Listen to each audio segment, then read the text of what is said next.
Reading a long AI-generated story, it often feels like reading a book where the author just, lost their outline halfway through. Yeah, 1 minute the rules of the world are solidly set, and then, everything just goes entirely off the rails. So that is the core of our mission today for this deep dive. We are looking at a research paper called Lost in Stories. Which investigates how large language models contradict themselves when generating long-form narratives, specifically in the 8,000 to 10,000 word range. Right, and to actually measure this phenomenon, I understand the researchers had to build their own evaluation tools. They did. They built tools they call ConStory-Bench and ConStory-Checker. So they fed the models 2,000 distinct prompts across 19 fine-grained error subtypes. Oh, wow.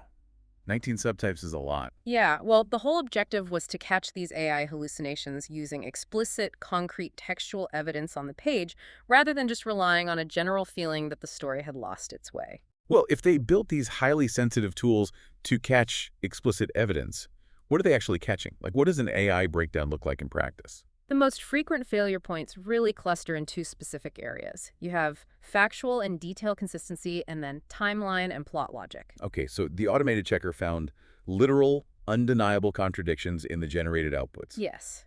For example, a character's eyes might be described as blue, but a few paragraphs later, they suddenly change to emerald. Right, right. Or in another narrative, a box of books was explicitly labeled with the year 1983, yet later in that same story, a character reminisced that their grandmother donated those books in the late 1970s. Wait, I have to push back on that a little bit.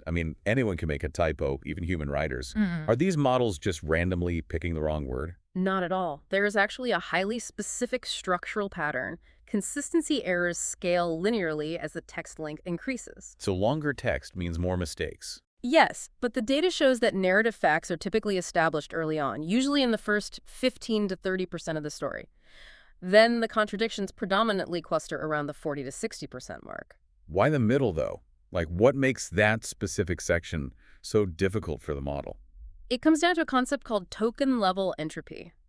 Think of the middle of a story as a point of maximum computational overwhelm. Because it has to juggle too many open threads. Yes, the AI has already established a massive number of variables, like characters, locations, timelines, but it hasn't reached the natural narrowing of the story's climax yet. That makes sense.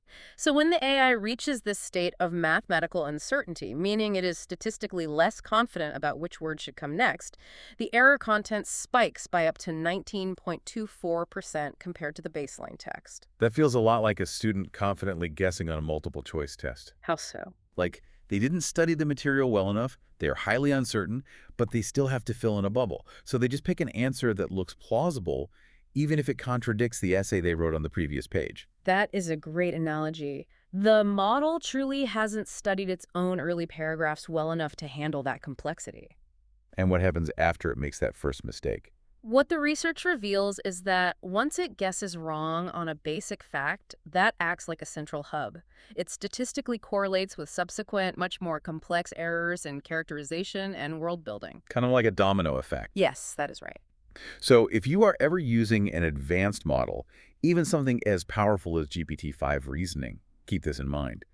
They still fundamentally struggle to maintain consistent realities over long word counts simply due to that underlying mathematical uncertainty. Which leaves a fascinating final thought for you to ponder. Oh, what is that?